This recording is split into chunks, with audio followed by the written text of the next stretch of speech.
Thank you.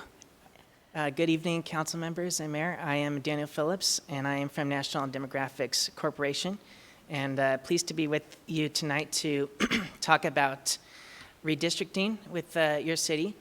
Would it be possible to turn a couple lights off just so the maps show up a little better? Great. So what you should be able to see on the screen in front of you is a map of your city, and you should see that there are 4 districts on the map already, districts 1, 2, 3, and 4. And notice the title is redistricting, not districting, because you already have the districts, as you see here. And so the idea here is after each census, there has to be a process of redistricting to make sure that the districts satisfy the law, and those will be the new districts in place for the next 10 years until the 2030 census. So just a little bit about the process here.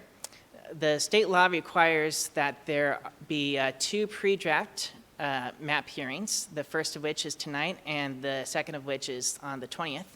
And these are hearings to talk about the process and talk about what neighborhoods should be kept together and what communities of interest might exist within the city. And so this has to happen before any official draft maps are drawn. Then once the census data comes out, then we as your consultants and the city can officially put out their own maps. However, citizens can draw maps before that time, before the official census data is released, using our estimates, our population estimates. And I'll get into that a little later.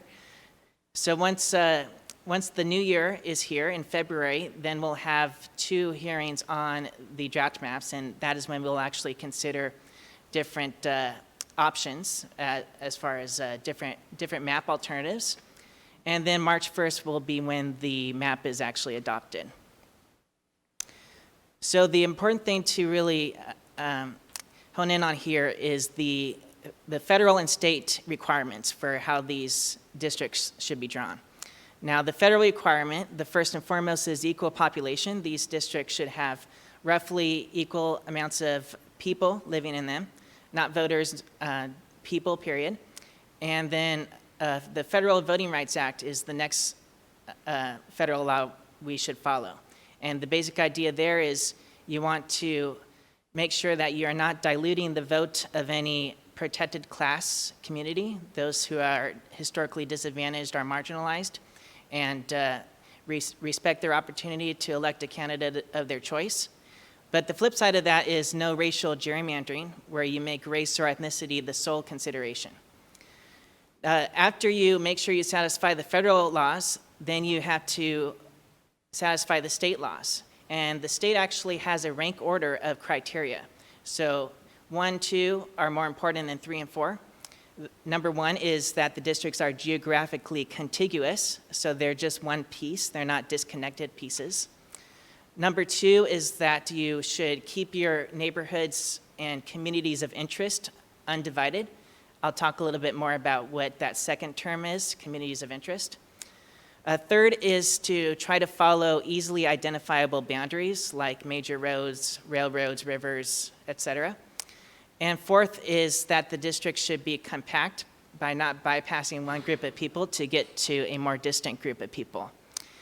And finally, you have this prohibition. You shall not favor or discriminate against a political party. And then after you make sure you follow the federal and state law, you may consider, you don't have to do this, but you may consider other traditional redistricting principles. Number 1 up there is to minimize voters shifted to different election years. So try to keep the districts pretty close to how they already are, if that could be a consideration. Second is to respect voters' choices / continuity in office. The basic idea here is you may want to avoid pairing up incumbent council members in one district so that one is forced to leave. Number 3, future population growth. If you're aware of a new housing development that's going to go up in the next 10 years, you can account for that by purposefully underpopulating one of the districts while not straying too far from the number 1 federal law of equal population. And finally, preserving the core of existing districts, which is kind of related to that first principle. So the state law talks about neighborhoods and communities of interest. So when you're talking about neighborhoods, you first have to consider what are the neighborhoods in your city and what are their geographic boundaries. And so you see examples of what those boundaries might look like. And so we want to try to get a sense of these neighborhoods through public testimony, and that can be verbal or written public testimony, but it can also be through mapping tools that we will be providing. But we can also get a sense through planning records and other similar documents. But going beyond neighborhoods, you have this term called communities of interest. And the first question we want to ask there is, what defines a community? It's a geographic area, and it's a shared issue or a characteristic that defines that area. A social or economic interest that is impacted by city policies. And so we want to hear about what those communities might be, and if those communities would benefit from being included within a single district for purposes of its effective and fair representation. So that's a direct quote of the state law. So if you can answer yes to that question, that there is such a community, then you want to make every effort to keep it within one district. This is a summary of your existing districts, and you'll see that it is excluding 3,000 who are in the federal prison. Now, we do anticipate that the state will exclude the prisoner populations from the statewide database that we're required to use for this redistricting, but we can't say that for sure. We know it for sure for the state prisoners, but not for the federal prisoners. But if we assume that we do not include the prisoner population, then we estimate that in 2020, the population of your city, you'll see that at the top right cell, is 40,571. And you can see the amount of people living in each district. And the key thing to look at here is percent deviation. So percent deviation is how far off you are from a equal population in each district. So if, is there a way to do a laser? Okay. Yeah, okay, great. So these numbers here. So this shows that District 3 is overpopulated and District 4 is underpopulated. And the total deviation is adding those two together, their absolute values, and you get 10%. And so we want to try to keep the percent deviation under 10%, and hopefully closer to 5% if possible. But the courts have said that keeping it under 10% is legally safe. Presumptively constitutional is what they say, actually. And you can also see the racial ethnic breakdown for each of the districts. And this is, particularly we want to look at citizen voting age population because that's what the courts have decreed as being the most relevant for following the Federal Voting Rights Act. And you can see that when you look at percent Hispanic, there are greater percentages, especially in District 2. And to a lesser extent in District 3. So these are estimates. Again, we don't have the official data, but we are pretty confident in our estimates, and we're hoping that once the official census data comes in, we'll only have to do some slight tinkering from what we have here. So each of the 4 districts must contain about 10,100 people. So we have provided public mapping and map review tools to help you get a sense of what the communities of interest and neighborhoods might be within your city. And once you have that sense, then you can actually start to draw your own maps. And so if you could click on the story map link and access that, you'll be able to see what that looks like.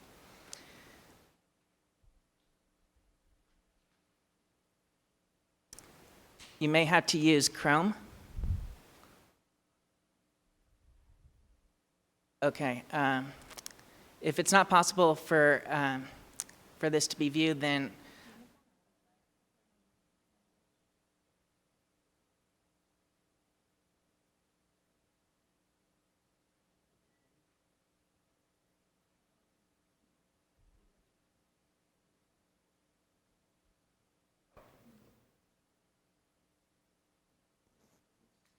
So the tools that Daniel was talking about, they are on the city website right now. They're on the city clerk's page, on the elections official. well, I can point out to you that there are paper maps that have been printed out, and you should have seen them coming into the chamber tonight. And there are two versions of these maps. One version has the actual population estimates on the population units. These are little building blocks that we came up with to divide up the city, just to give you a starting point. And you can actually manually add up the numbers to try to get 4 districts that each come to about 10,000 people. But the other version has ID numbers. So 1, 2, 3, 4, 5, 6, 7. You just see ID numbers for the population units. And this is supposed to be a supplement to an Excel worksheet that you can use, and the Excel worksheet will actually do the math for you, so you don't have to actually manually add up the numbers to see how many people live in each district you draw. So you have this option available to you now to take home and start playing around with, and it's available on the city website, and you can print it out at home as well. And you can see that there are many options to turn it in, to email it, to mail it to City Hall. So yeah, this is, feel free to take one of these, and then we will also have an online mapping tool. And the online mapping tool will actually enable you to draw on an online map your districts, as well as your neighborhoods, if you want to do that. And so that is something that we don't have available for Lompoc right now, but hopefully at the second public hearing, then I'll be able to demonstrate that for you. So if you could pull up the last slide on my presentation.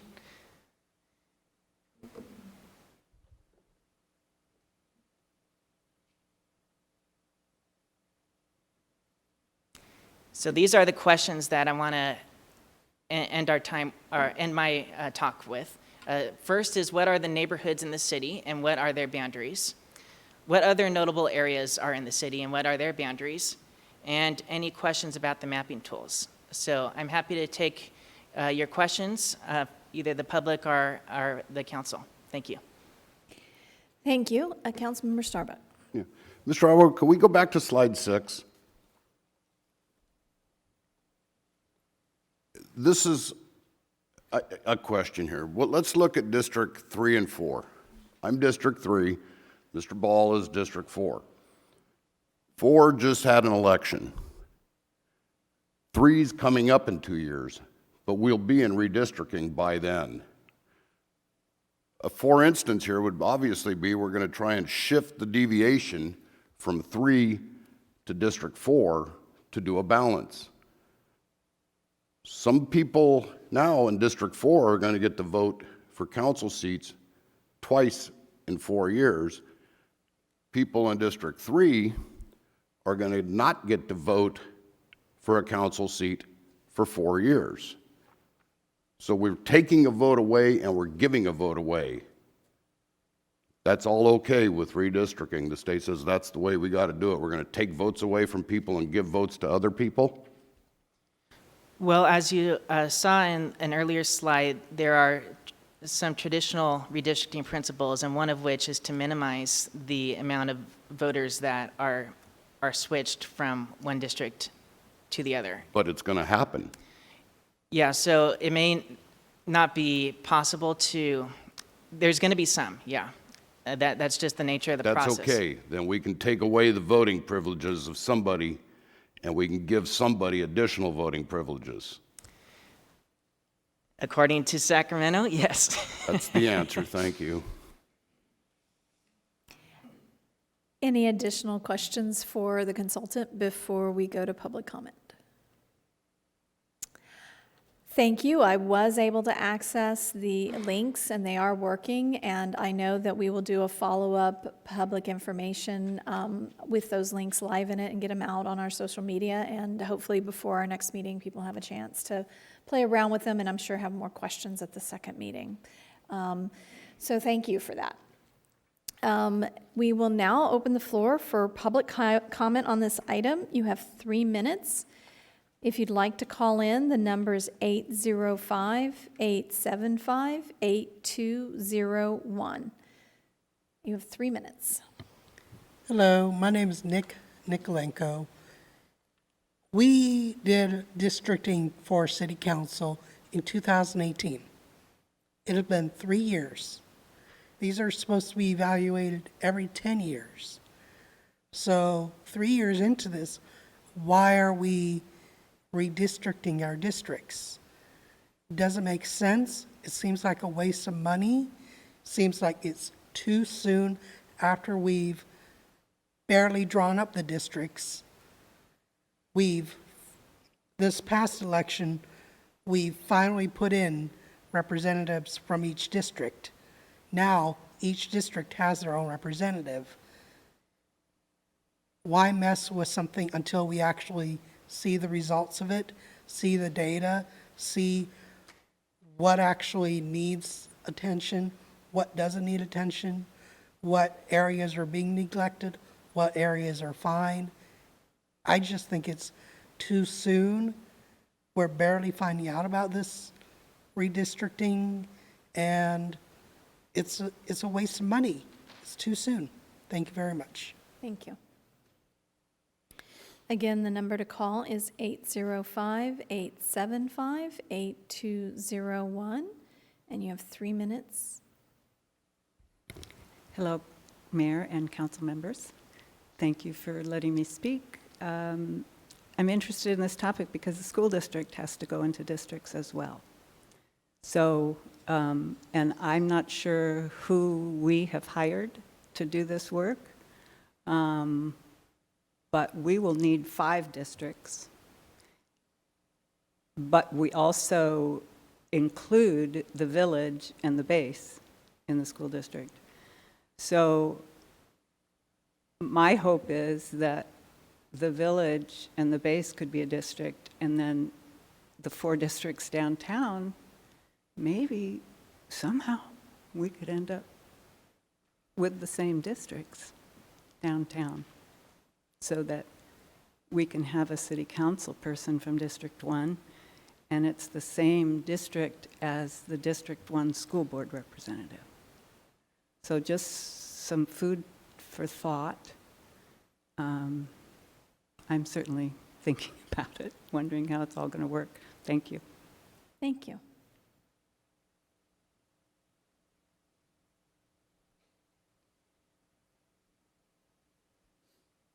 Seeing no one rise and no one call, I will ask the city clerk, do we have any written communications on this yet? We did receive one email from,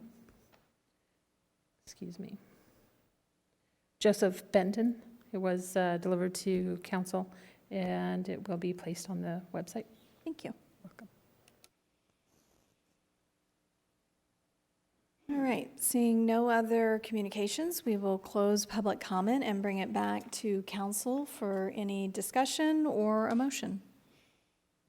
Councilmember Ball. I just I had a couple comments and maybe get some clarity on this. I think the whole district thing is convoluted and a little bit complex, and Lompoc is just kind of one city, but it is the way it is, so we kind of have to work with that. Just want to throw it out there, in District 4, which I represent, the numbers are less, and from my understanding, every 10 years you get the update. So, for example, if, and correct me if I'm wrong, in District 1, if there's a whole new housing development to come in, obviously that will skew that population upwards. So I'm just curious if, say, Districts 1 and Districts 3 have new housing developments in the next 10 years, that would put District 4 at maybe even further distant from that. Can you speak to any of those concerns? Certainly, yes. So if you go back to this slide, you'll see that you can account for future population growth. So if you're expecting, say in District 1, a big housing development on the horizon, you can intentionally underpopulate it, but not too much because you still want to stay close to equal population. And that is based on the 2020 census numbers. And you can deviate some, but you want the total deviation to be under 10%. That's what the courts have decreed to be presumptively constitutional. Thank you. So from that, can you go back to the slide that has the numbers on it? The Different district districts? numbers? Yes, please. Yes. So the disparity is between District 3 and 4, is that what I understood? I'm sorry, could you go to the slide with the numbers there? So I get that, so that's the 10%. So if District 3 builds out a new housing project next to the riverbed, and those numbers go up, we're gonna go past that 10% number. So again, I just want everyone that's involved in this discussion, including the public, to just be conscious that this is only something that we can adjust every 10 years. So if we do have growth that's coming down the pike, so to speak, we have to factor that in and should factor that in. Thank you. Councilmember Cordova. Is there a particular time frame of when, I guess, the future growth should be considered, or a maximum time frame? Sure, yeah. So anytime within the next 10 years, if you're expecting there to be growth, then you can account for that. But that in 2030, when the new census comes in, then that growth will be reflected in those census numbers. And so the 2020 is only based off what you have now. And so you will have to stay close to the 2020 equal population numbers, but you have some wiggle room as you anticipate what might come in the next 10 years. For clarity for the public, as we just moved fully into districts, yes, it does feel frustrating that we only just started, but it is a requirement by the state. So if you could just speak to that so that the public understands we have no choice but to revisit this. Yeah, so the law requires that every jurisdiction that has districts redistrict after each census. So in your case, yes, it's very soon, but there's other jurisdictions that only did it in 2011, and then some were 2014 or 15. So it is unfortunate that it had to be so quickly after you initially districted, but hopefully, and you can see that the total deviation is 10%. So that's like the extreme limit of what's allowable. So in theory, you could test it and just not change it at all, but you do have to account for, there's a new federal law that was recently passed since you went to districts, and it's state law. It's called the Fair Maps Act, and that has these additional criteria that are now required in a rank order, and that didn't used to be the case. And so you will now have to make sure you're following those criteria as you redistrict, and so that is what might make it even more difficult to maintain the current lines exactly on top of the population consideration. Thanks for that explanation, because having been here since the beginning of this discussion, that is new and is an additional complication to, as many of us agree, a small community that's very tight in its layout, and as a result, kind of difficult to break apart into districts in the first place. So I appreciate that additional clarity. Any other questions for the consultant? Any questions for staff? Our city clerk is sitting there patiently waiting, hoping we don't ask her a single solitary thing. If there are no other questions, I'll entertain a motion to adopt the resolution and appropriate the funds. Councilmember Cordova. Moved. So moved, Second. and Mr. Vega seconded. Any other questions? Let's vote. And that passes 5-0. Now we will, thank you very much.